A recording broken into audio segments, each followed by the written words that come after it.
Hola, buenos días, bueno, ya casi buenas tardes.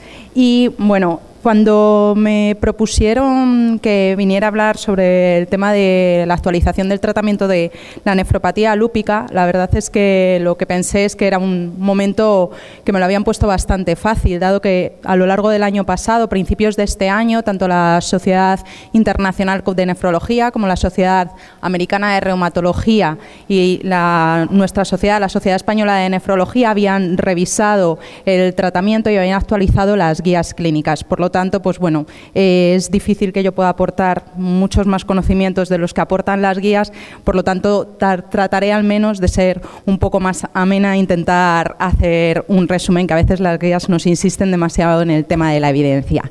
Este será el esquema un poco que seguiremos en la charla, empezando por una rapidísima introducción, un poco simplemente para destacar unos aspectos que todos sabemos. Estamos hablando de una enfermedad en la que en el contexto del lupus eritematoso sistémico todos sabemos la importancia que tiene el hecho de que exista nefropatía, no solo por el hecho de ser muy frecuente, sino que además implica claramente un peor pronóstico en este tipo de pacientes. Es fundamental que estemos ojo a visor. En este caso, normalmente, no sé cómo será el caso de la República Dominicana, cuando no hay nefropatía lúpica, estos pacientes en España normalmente están seguidos por internistas o reumatólogos. Ellos son los que deben estar sospechando la posibilidad de que pueda aparecer una nefropatía lúpica, lo que nos lleva a que el siguiente paso sería realizar el diagnóstico definitivo, que siempre va a ser a través de biopsia, lo que nos lleva a la segunda parte de la charla, que es cuándo debemos indicar la biopsia renal. Parece, muchas veces puede ser una cuestión de perogrullo, saber que cuando hay un deterioro de función renal debemos hacer una biopsia renal, cuando existe una proteinuria importante hay que hacer una biopsia renal, y a veces es en los casos en los que queda un poco más dudoso, con proteinurias más pequeñas. En principio las recomendaciones son que con proteinurias, según quien lo recomienda, entre 0,5 o 1 gramo por encima de esas proteinurias está indicado hacer biopsia renal, y en el caso de alteraciones en el sedimento urinario, fundamental hacer biopsia renal siempre que exista una microhematuria de origen glomerular, es decir, hematíes dismórficos, presencia de cilindros hemáticos, y un poco más de duda quedaría en aquellas microhematurias escasas que son aisladas, en las que bueno, pues nos tendríamos que plantear que estos pacientes también pueden tener infecciones de orina, cólicos, e incluso son pacientes que, a pesar de no tener nefropatía, pueden haber recibido previamente ciclofosfamida y tener incluso tumores. De todas formas, fundamental, lo que debemos saber es que no se debe demorar el diagnóstico. Si sospechamos en algún momento que puede existir una nefropatía lúpica, debemos hacer la biopsia. Los criterios en cuanto a cuándo rebiopsiar a pacientes ya diagnosticados de nefropatía lúpica, y entramos en es algo más controvertido. Podríamos resumirlo en que cuando el clínico piense que puede necesitar, que lo que vaya a encontrarse en la biopsia va a hacer que cambie su actitud terapéutica, en ese caso tenemos que hacer una biopsia renal.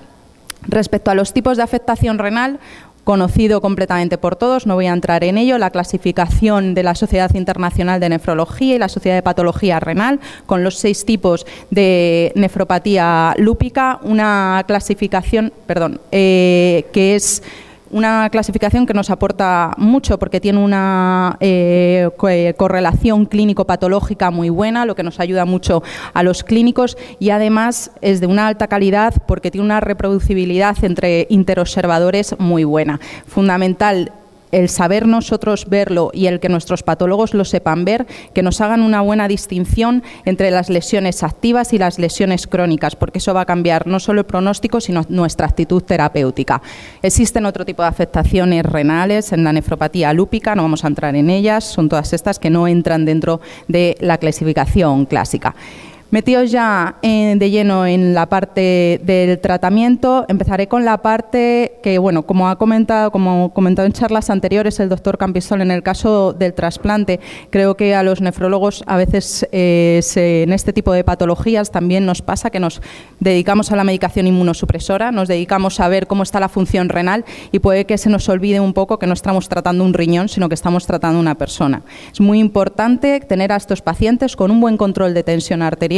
No voy a entrar en la importancia del papel de los inhibidores del sistema renina-angiotensina, que ya nos han hablado en las charlas previas y que están indicados en todos los pacientes hipertensos con proteinurias superiores al medio gramo.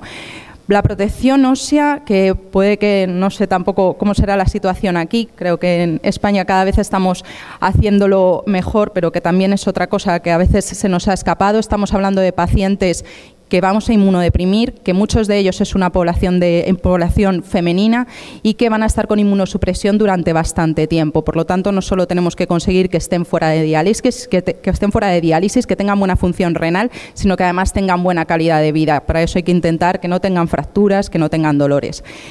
Lo último, el valor de la hidroxicloroquina.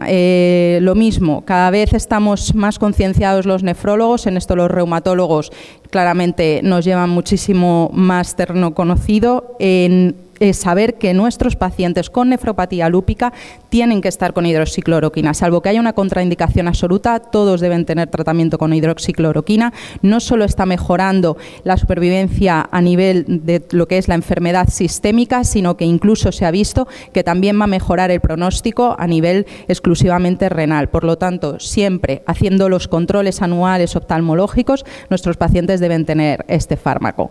Entrando en el tratamiento inmunosupresor, cuando nosotros empezamos ya nos planteamos que un paciente tiene indicación de tratamiento inmunosupresor, digamos que existen dos periodos, todos los conocen, lo que es el periodo de inducción y el periodo de mantenimiento. Como en casi todo, no son compartimentos tan estancos, pero bueno, siempre es bueno tener un orden. Una compañera dice que el orden es la inteligencia de los tontos y yo necesito siempre tener mucho orden en mi vida. Por lo tanto, tenemos un primer periodo, que es el periodo de inducción, podríamos decir más o menos, en torno a 3-6 meses, que en ese periodo lo que vamos a intentar es frenar la actividad del lupus, frenar la actividad tanto a nivel sistémica como a nivel renal, y nuestro objetivo fundamental es conseguir alcanzar la remisión parcial o completa. Las definiciones no voy a entrar en ellas, también son de sobra conocidas. Una vez que ya estamos en ese periodo, hemos conseguido que la situación que separe la actividad inmunológica y que tengamos al paciente en una situación de remisión, podríamos decir que entramos en el periodo de mantenimiento, donde vamos a seguir intentando que consigamos mejorar y sobre todo mantener la función renal, y además se añaden otros dos objetivos que podríamos decir que prácticamente están en una balanza, casi cada uno en un sitio contrario al otro. Por un lado, tenemos que intentar evitar las recidivas, es decir, mantener al paciente el tiempo necesario y a las dosis adecuadas de tratamiento inmunosupresor, pero por otro lado también va a ser muy importante minimizar los efectos secundarios de los fármacos que damos. Para ya hablar de cada tipo de nefropatía, ya sabemos que todos los tipos de nefropatías lúpicas no requieren el mismo tratamiento. En principio, el tipo 1 y el tipo 2 de nefropatía lúpica, el tipo 1, pues como pueden ver, es lo que hallamos en la histología, que muy raramente biopsiamos a este tipo de pacientes, es un glomérulo ópticamente normal, no requiere ningún tipo de tratamiento inmunosupresor. Y en el tipo 2, donde ya se ve una hipercelularidad mesangial, en ocasiones un aumento de la matriz, las recomendaciones que hay, todos son recomendaciones un poco, la verdad es que hay pocos estudios porque, repito, no son muchos los pacientes que biopsiamos en estos estadios. Las recomendaciones que hay es que con proteinurias por debajo de 1 gramo se sea conservador, y ya con proteinurias por encima de 1 gramo cuando se presenta, lógicamente, deterioro de función renal, el tratamiento recomendado es esteroides con o sin tratamiento asociado de micofenolato y azathioprina, con la idea básicamente estos tratamientos de ahorrar esteroides y manteniéndolos un total de 6 a 12 meses. Existe a veces que nos encontramos que biopsiamos a un paciente que tiene un síndrome nefrótico y que lo que realmente nos dice el patólogo es que solamente que tiene una nefropatía tipo 2. Ahí debemos esperar a la microscopía electrónica, porque una de las posibilidades es que estemos ante una podocitopatía.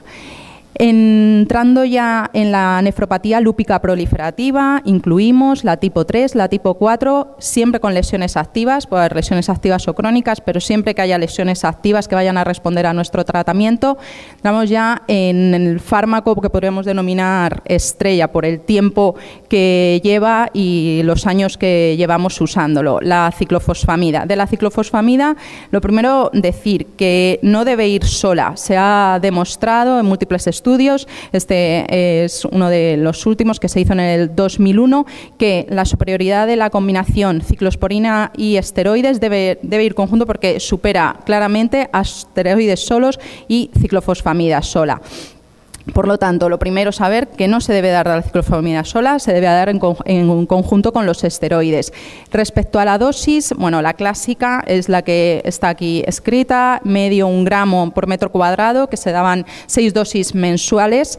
Y bueno, pues se planteó que bueno, la ciclofosfamida es efectiva, tenemos resultados muy buenos, pero también tiene sus efectos secundarios. Nos podríamos plantear qué pasaría si damos menos dosis. Así se hizo el estudio de Eurolupus, donde la dosis era más baja, 500 miligramos cada 15 días, un total de 6 dosis, se terminaba en 3 meses el tratamiento, y lo que se hizo fue un estudio randomizado para establecer si había diferencias entre un grupo con la dosis clásica de ciclofosfamida frente a la dosis que proponía este grupo. Se vio que no había diferencias ni en la posibilidad de recaída ni en las posibilidades de realizar una remisión. No se ve, el tiempo de seguimiento fue de 5 años. Y cuando luego publicaron el estudio, pasados prácticamente casi 10 años, con los resultados más a largo plazo, con un tiempo de seguimiento medio de unos 13 años, vieron que ambas características se mantenían. Los pacientes con ambos tratamientos, ambas dosis, tenían un similar resultado, tanto en número de recaídas como en las posibilidades de alcanzar la remisión. Por lo tanto, podríamos decir que, bueno, que las dos dosis son posibles. Una de las se pueden utilizar, aunque sí que hay que decir que este trabajo de Eurolupus solo se hizo en pacientes caucásicos y además nos incluyó pacientes con nefropatía lúpica severa. Por lo tanto, bueno, esto hay que tenerlo en cuenta, que siempre en una enfermedad como el lupus hay que mirar mucho la población con la que se ha hecho el trabajo. Estamos hablando de un fármaco como la ciclofosfamida, lo disponemos de él vía oral, vía intravenosa. ¿Existe alguna diferencia en darlo de una manera o de otra? Bueno, se han hecho varios estudios, uno de ellos publicado en el AJKD, en el que bueno, se compara tratamiento con dosis intravenosa frente a dosis oral. No encontraron diferencias en la posibilidad de alcanzar la remisión y, curiosamente, tampoco encontraron diferencias en en los efectos secundarios. Es un trabajo que no está hecho a muy largo plazo, por lo tanto, bueno, realmente todas las recomendaciones son que se dé la ciclofosfamida intravenosa, porque al final la dosis acumulada en pacientes que se administra vía oral es mucho mayor y los efectos secundarios son mayores. Tenemos, por tanto, un fármaco estupendo, la ciclofosfamida, en combinación con los esteroides, con unos resultados muy buenos, pero lo que he dicho antes, estamos ante un fármaco que no es deleterio, es un fármaco con efectos secundarios, por lo que se ha investigado otras posibilidades.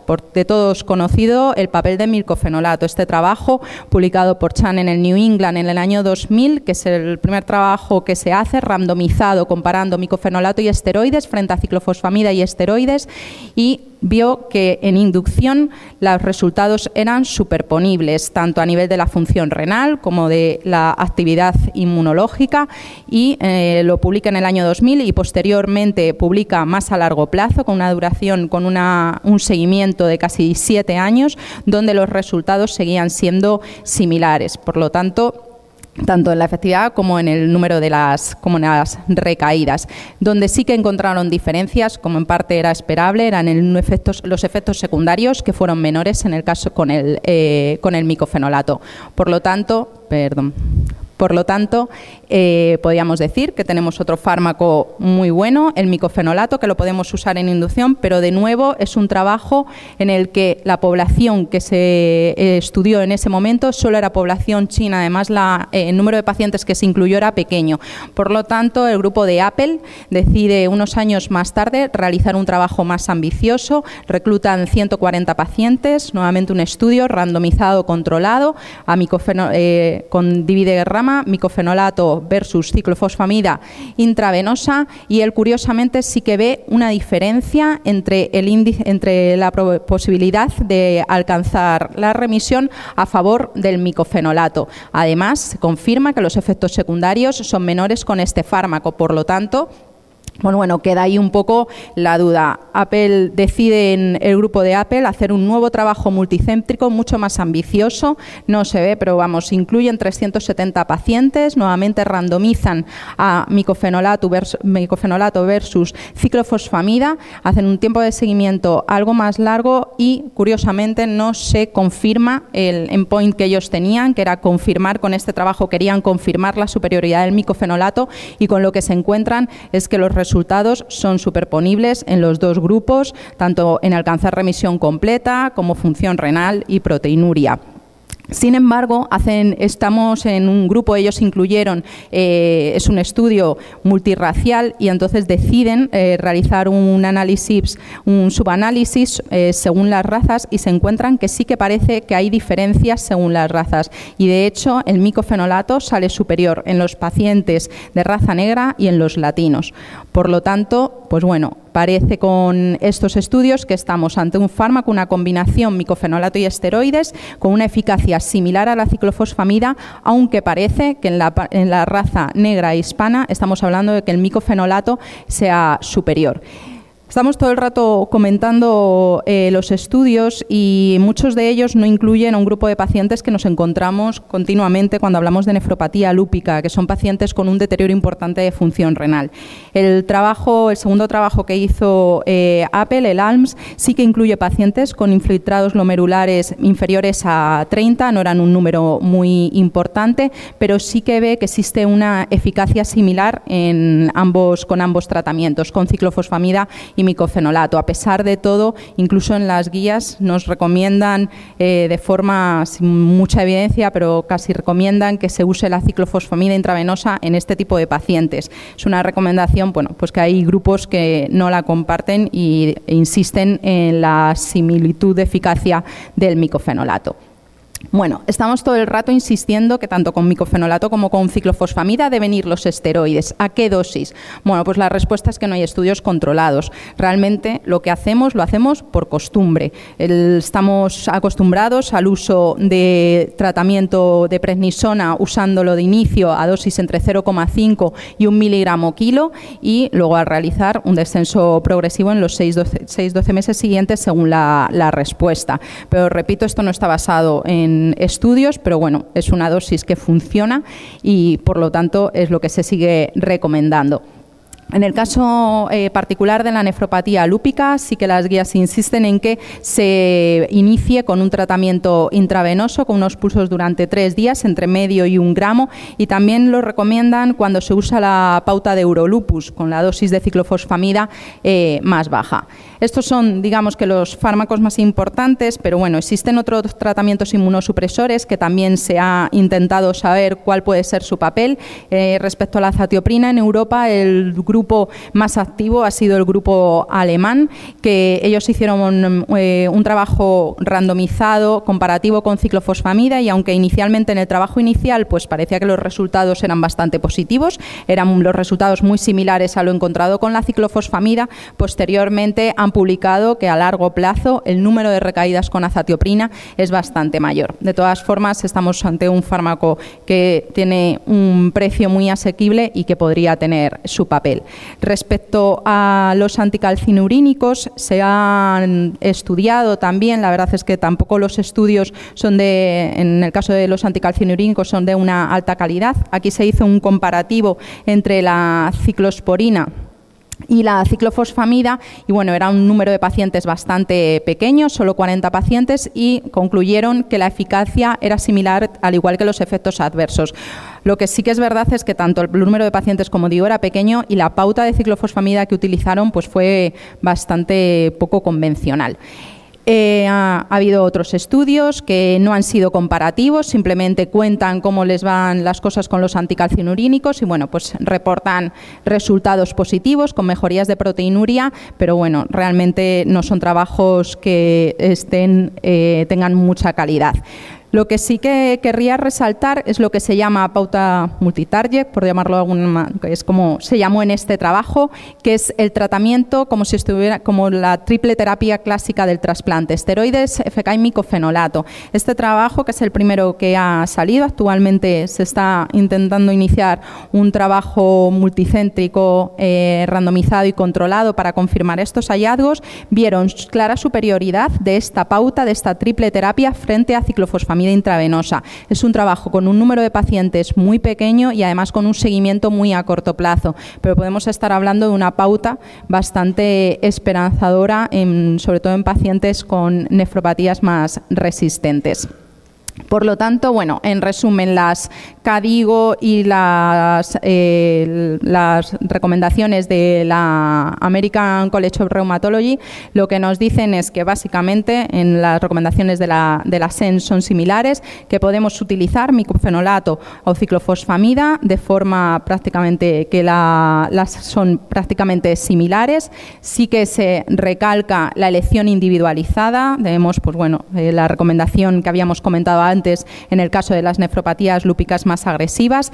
Sí que se dice el tema de la raza, comentar la superioridad que parece tener el micofenolato en la raza negra y en los latinos, aunque sí que es cierto que estamos hablando de un fármaco que es más caro. Entonces también hay que tener en cuenta cuál es la situación socioeconómica, y además la ciclofosfamida siempre ha tenido una ventaja. Sabemos que el paciente se está tomando la medicación, que en algunos casos es algo muy importante. De todas formas, se necesitan estudios más a largo plazo. Y lo que sí que también recalcan todas las guías es que si el paciente empeora en los 3 primeros meses, no va bien con la pauta que hemos establecido, simplemente cambiemos la pauta que habíamos puesto. En cuanto ya entramos al paciente, lo tenemos en remisión parcial o completa y tenemos ya que pasar al tratamiento de mantenimiento. En el mantenimiento, los fármacos que más se han estudiado han sido estos 3, ciclofosfamida, micofenolato y azatioprina. Hay múltiples estudios que comparan su eficacia, probablemente el de mayor calidad es este de Contreras, publicado en el New England, con una N tampoco demasiado grande, pero en la que se compararan las tres pautas de mantenimiento, y en la que se vio claramente que la ciclofosfamida era inferior al micofenolato y a la azatioprina, que ambos eran de eficacia similar. Los efectos secundarios pasaba lo mismo, menos efectos secundarios para los dos fármacos, por lo tanto parecía que la ciclofosfamida en el tema de mantenimiento queda relegada, y se puede hablar del micofenolato y azatioprina, que parece que son muy similares, que es lo que nos dice Contreras, y que otros estudios que también han corroborado la similitud entre micofenolato y azatioprina. Uno de los trabajos de Mantain, que también hicieron una randomización a micofenolato y azatioprina, en este caso todos los pacientes iban en inducción con ciclofosfamida, resultados similares de los dos fármacos, incluso también en las posibilidades de recaída, aunque parecía que el micofenolato era un poco mejor, pero cuando Apple publica los resultados del estudio ALMS, el estudio que empieza para comparar micofenolato y ciclofosfamida en inducción, cuando él compara las ramas luego de mantenimiento, algunos de sus pacientes fueron con azatioprina y otros con micofenolato, lo que nos cuenta es que el micofenolato es superior tanto en la probabilidad de alcanzar la remisión, como de mantener la remisión, de evitar las recaídas, y que además esto se confirma en todas las razas, y también además es superior porque tiene menos efectos secundarios. Por lo tanto, bueno, en el caso de terapia de mantenimiento podemos utilizar los dos fármacos, aunque parece, sin mucha evidencia, que el micofenolato pudiera tener alguna ventaja. Por otro lado, la azatioprina también tiene las ventajas de que estamos, como hemos comentado, hablando de una población prominentemente femenina y joven, y con la azatioprina no existiría problema con el tema del embarazo y además el dinero. Respecto a los esteroides, tampoco hay datos demasiado científicos. Dice que la dosis máxima, como debemos entrar en el mantenimiento, es de 10 miligramos al día y luego posteriormente hacer un descenso paulatino hasta la mínima dosis posible. Pero cuando se ha estudiado cómo los protocolos de descenso de la pauta en los diferentes centros, pues lo que se ha visto es que es mucho a decisión, casi pálpito del clínico. Las recomendaciones, más o menos, del tiempo de mantenimiento que debemos tener de tratamiento inmunosupresor, esto es muy relativo. Más o menos se dice que entre los 3-4 años, se dice que una vez alcanzada la remisión, al menos mantener otros 2 años de tratamiento inmunosupresor con un descenso muy lento y, lógicamente, si hay recaídas, hay que mantenerlo más tiempo. Las recomendaciones de la American College y de las KDIGO, similares nuevamente, micofenolato o azatioprina, con esteroides a dosis bajas. Ellos hablan de los anticalcinurínicos. En caso de que haya intolerancia con los fármacos anteriores, nos recomiendan al menos 1 año. En el caso de la Sociedad de Reumatología hablan de 2 años. Y en caso de no alcanzar la remisión completa, nos tendríamos que valorar bien la rebiopsia o cambio de inmunosupresión, y que si a lo largo del tiempo de mantenimiento, según vamos bajando la inmunosupresión, el paciente empieza a mostrar alguna actividad, lógicamente volver a aumentar la dosis.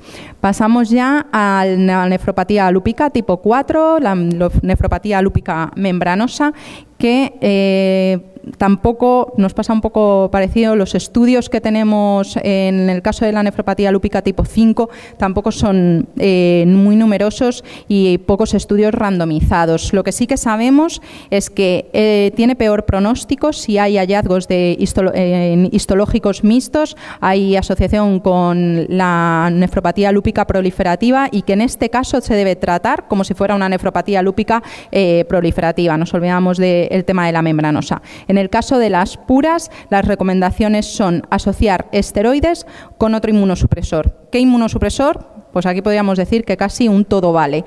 En este trabajo de Radhakrishna, él coge los pacientes con nefropatía lúpica tipo 5 de los 2 grandes estudios americanos multicéntricos y realiza un análisis entre los que están con micofenolato y los que se han hecho inducción con ciclofosfamida. Los resultados superponibles, los pacientes, el número de la probabilidad de entrar en remisión es similar, los resultados tanto de proteinuria como función renal también son similares. Cuando se ha hecho comparación de la ciclofosfamida versus un anticalcinurínico, todos sabemos el papel importante que juegan los anticalcinurínicos en la membranosa idiopática, se ha visto que los 2 fármacos son similares, ciclofosfamida versus ciclosporina.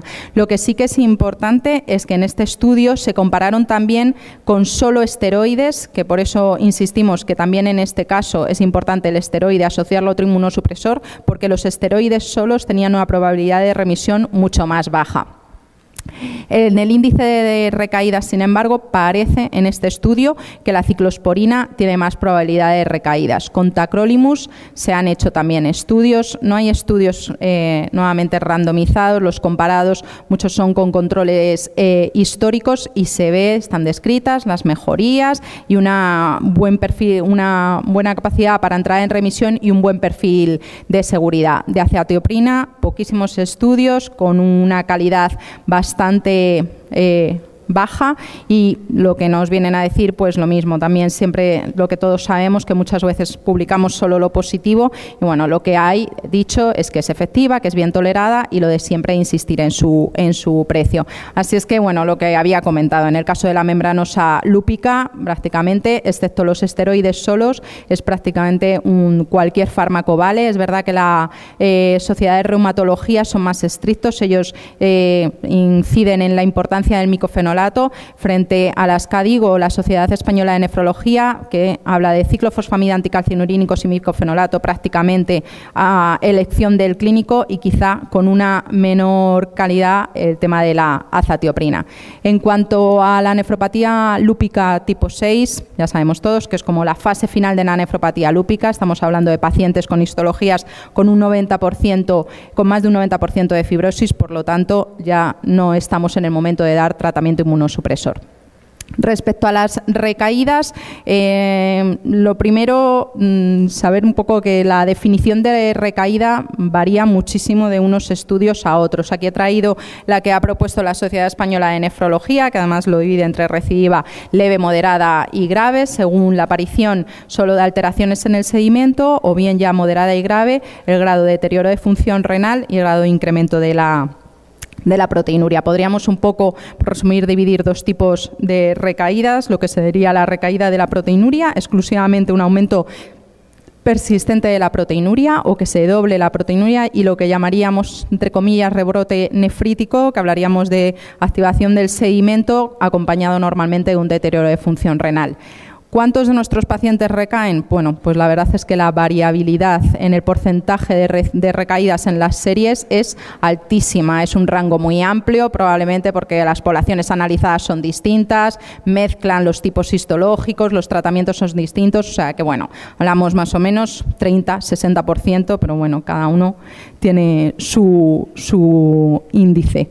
Lo que sí que sabemos es que en los últimos años la cosa está mejorando, hemos aprendido a tratar y a mantener el tratamiento mejor a los pacientes y actualmente están en descenso el índice de recaídas. Los factores de riesgo pues son todos los que aparecen, los descritos, los que aparecen en esta diapositiva. Muy importante lo que insistíamos al principio, el retraso en el inicio del tratamiento, el retraso que tengamos en diagnosticar a nuestros pacientes y empezar el tratamiento es un factor de riesgo para que posteriormente luego haga recaídas. Y de lo que tenemos que estar muy atentos en el seguimiento del paciente con nefropatía lúpica es si aparecen cilindros a nivel del sedimento urinario, monitorizar también bien, además de la función renal, todo el tema inmunológico, los anti-DNA y el complemento.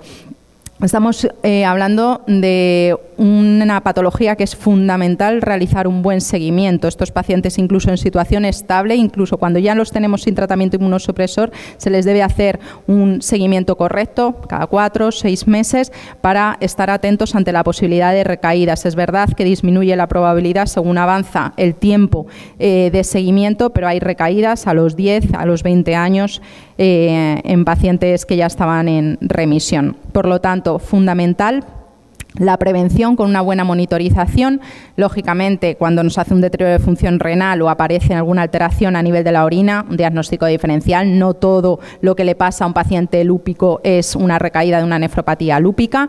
Hay que valorar que en caso de los pacientes que tengan una recaída moderada o grave, si ya eran pacientes que nos habían entrado, habían respondido bien y estaban en remisión completa o parcial, restauramos el tratamiento que nos había llevado a esa situación, aunque en caso de la ciclofosfamida, si ya llevamos mucha dosis acumulada, se recomienda cambiar a micofenolato. Y plantear lo que hemos dicho desde el principio, rebiopsiar al paciente si tenemos dudas de que lo que nos vayamos a encontrar nos va a hacer cambiar nuestra actitud terapéutica. Respecto a la nefropatía lúpica resistente, que es la que se define como una ausencia de aquellos pacientes que no nos responden a pesar de un tratamiento correcto, no hacen ni respuesta ni parcial ni completa. El tiempo que hay que darnos para que el paciente responda, en los casos graves se establece más o menos que 4 semanas, en casos moderados más o menos 3 meses, 6 meses.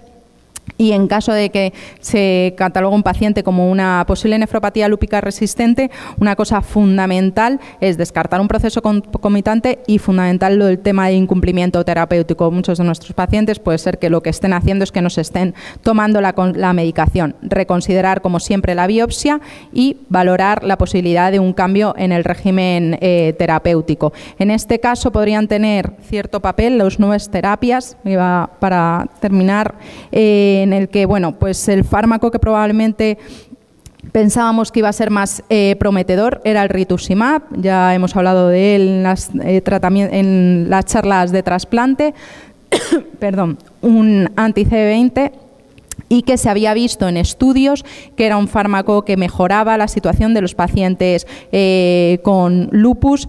Es, sin embargo, el primer estudio que se hace randomizado con un número de pacientes importantes, 140 pacientes, y que se hizo una comparación de micofenolato, esteroides y rituximab frente solo micofenolato y esteroides, no encuentran diferencias. Parece que el rituximab no aporta nada.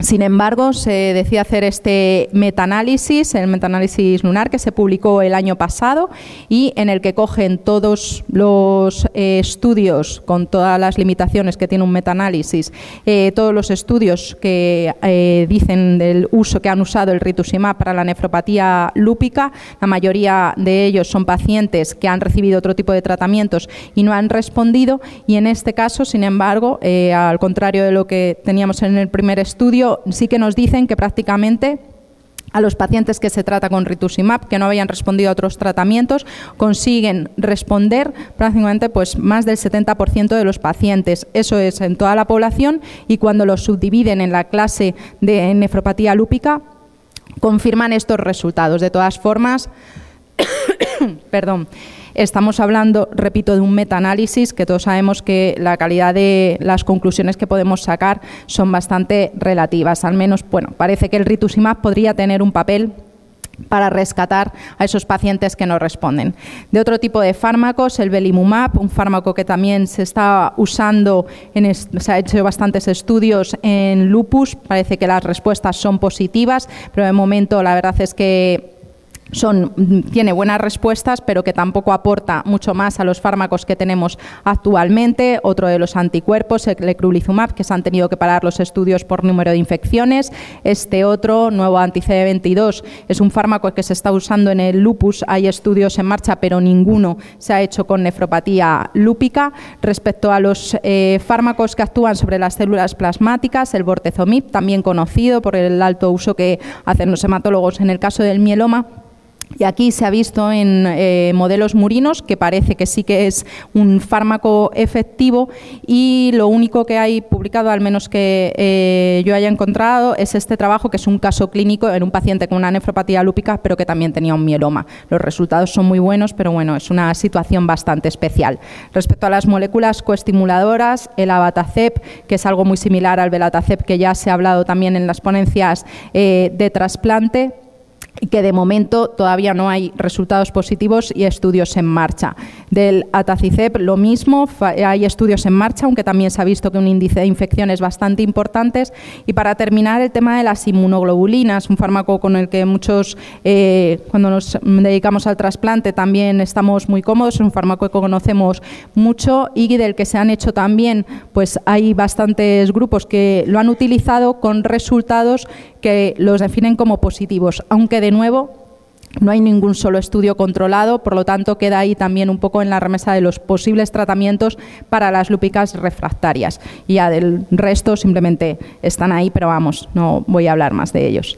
En conclusión, saber, como siempre, vamos, esto ya es conocido, estamos ante una enfermedad que en el contexto del lupus es muy frecuente y que nos va a ensobrecer el diagnóstico, por lo tanto tenemos que estar muy atentos al diagnóstico e iniciar el tratamiento de forma precoz. Fundamental la monitorización de estos pacientes, insistirles que aunque pasen años, que estén bien, deben seguir viniendo a la consulta. Es importante que, aunque todas las recomendaciones que están establecidas, debemos individualizar el tratamiento y bueno, pues estaremos atentos a estos fármacos que vienen, veremos si alguno nos aporta más de lo que tenemos actualmente e insistir en algo que a veces nos cuesta mucho, que es una patología sistémica y que es importante un tratamiento y un seguimiento multidisciplinar. Muchas gracias.